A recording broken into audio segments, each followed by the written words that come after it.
नमस्कार दोस्तों, care scale academy में मैं दिनेश सिंह आपका स्वागत करता हूं।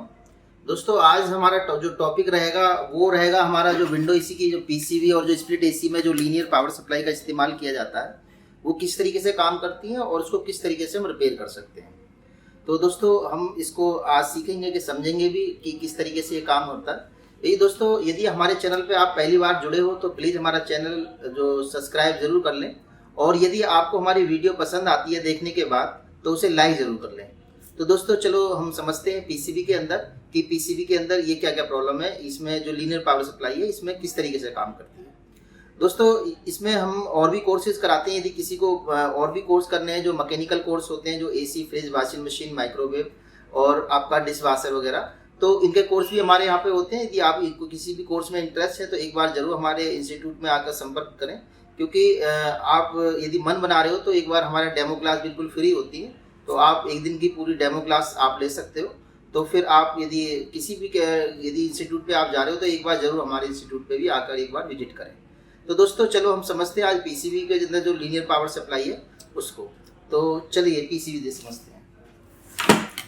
तो दोस्तों, ये पीसीबी है हमारी। यहाँ पर जो हमारी लैब है ये पीसीबी लैब है पूरी। तो यहाँ पर हमारा जो सारी पीसीबियाँ सिखाई जाती है, जिसमें विंडो एसी, स्प्लिट एसी और आपकी inverter AC, washing machine, refrigerator, microwave की सबकी पीसीबी का कोर्स यहाँ पे किया जाता है। तो आप लोग यदि मन बना रहे हो तो प्लीज़ ज़रूर हमारे इंस्टीट्यूट पे एक बार विजिट करें। तो चलो लीनियर पावर सप्लाई के बारे में समझते हैं। तो आप पास में ज़रा कैमरे को लेके हम इसको समझाते हैं। तो दोस्तों, ये जो सप्लाई है हमारी, जो लीनियर पावर सप्लाई होती है, उसके लिए हम एक स्टेप डाउन ट्रांसफार्मर का इस्तेमाल करते हैं। तो आप यहाँ पर देखोगे ये ट्रांसफार्मर लगा हुआ है। तो ये जो ट्रांसफार्मर है, तो यहाँ से आप देखोगे तो ये जो ट्रांसफार्मर होता है ये स्टेप डाउन ट्रांसफार्मर का इस्तेमाल किया जाता है। और ये स्टेप डाउन ट्रांसफार्मर क्या करता है कि जब हमारे जो ये फ्यूज आप देख रहे हो, तो सबसे पहले हम पावर सप्लाई यहाँ पर कनेक्ट करते हैं। उसके बाद जो फेस वायर यहाँ पे कनेक्ट होती है और जो न्यूट्रल की वायर है यहाँ पे कनेक्ट करते हैं। उसके बाद ये पावर सप्लाई जो है हमारी फ्यूज के द्वारा इस स्टेप डाउन ट्रांसफार्मर पे आप यहाँ पे देखोगे तो ये फ्यूज लगा हुआ है। फ्यूज के बाद ये स्टेप डाउन जो ट्रांसफार्मर है इस पर सप्लाई आ जाती है, और उसके बाद ये जो सप्लाई आउटपुट 12 वोल्ट की सप्लाई निकालता है। उसके बाद हम इसको रेक्टिफायर कर लेते हैं। तो रेक्टिफायर के लिए हम एक ब्रिज रेक्टिफायर सिंगल भी आता है और हम 4 डायोड से भी हम इसको बना सकते हैं। तो इसमें हम देखते हैं कि इसमें जो लगे हुए हैं 4 डायोड लगे हुए हैं, यहाँ पर आप पास में देखोगे तो ये 4 डायोड लगे हुए हैं। तो 2 का एनोड जो होता है एक साइड होता है, 2 का कैथोड एक साइड होता है। तो इसीलिए 4 डायोडों से हम इसमें पॉजिटिव करंट निकाल लेते हैं और नेगेटिव करंट निकाल लेते हैं। तो यहाँ पे आप देखोगे कि हमने यहाँ पर जो बनेगा ये नेगेटिव बनेगा, क्योंकि यहाँ पे डायोड जो है वो सीधे हमारे जो सीधी डायरेक्शन में जो लगे हुए हैं डायोड वहाँ पे पॉजिटिव निकाल रहे हैं, और जो हमारा यहाँ पर ये जो 2 डायोड जो उल्टी डायरेक्शन में लगे हुए हैं ये हमारा नेगेटिव निकाल रहे हैं। तो जब हमारा यहाँ पर नेगेटिव करंट बनता है और यहाँ पर पॉजिटिव करंट बनता है, तो इसको हम यहाँ पर एक पोलराइज कैपेसिटर लगाते हैं, जो हमारा जो वोल्टेज को क्या है फ्लैक्सिवेट करता है, प्रॉपर तरीके से इसको बनाता है। तो यहाँ पर एक कैपेसिटर नॉन पोलराइज भी लगा हुआ है, यहाँ पे आप देखोगे तो ये कैपेसिटर लगा हुआ है नॉन पोलराइज, और एक ये पोलराइज कैपेसिटर लगा हुआ है। तो यहाँ पर ये वोल्टेज प्रॉपर डीसी में बन जाती है हमारी।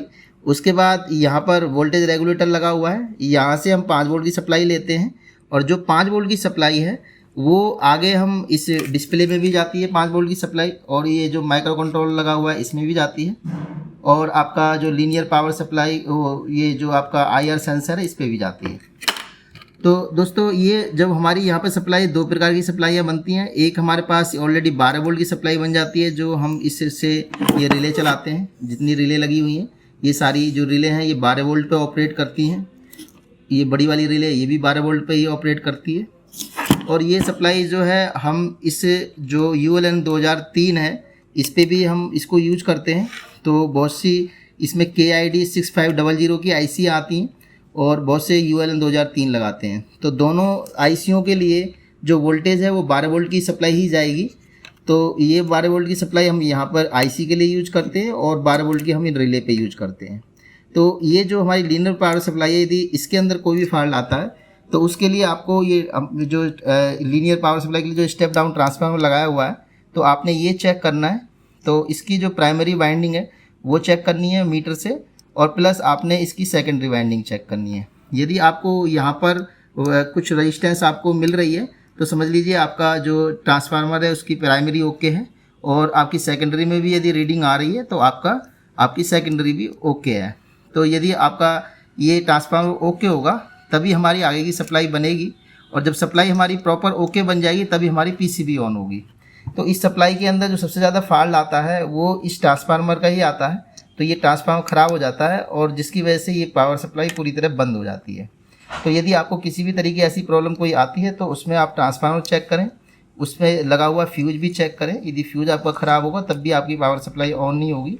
और फिर आपका जो ये 7805 है, ये जो रेगुलर वोल्टेज रेगुलेटर लगा हुआ है, कभी कभी ये शॉर्ट हो जाता है, इसकी वजह से भी सप्लाई ड्रॉप हो जाती है, यानी कि यहाँ पे वोल्टेज 0 हो जाएगी। तो ये भी आपने चेक करनी है। तो यदि आपको कोई भी चीज़ इसके अंदर कोई जो आपको यदि कोर्स करना चाह रहे हो तो आप हमारे इसमें इंस्टीट्यूट में आके प्रॉपर जानकारी भी ले सकते हैं। तो दोस्तों आज हमने समझा इस पीसीबी के बारे में, अगली वीडियो में हम समझेंगे दूसरे टॉपिक के बारे में।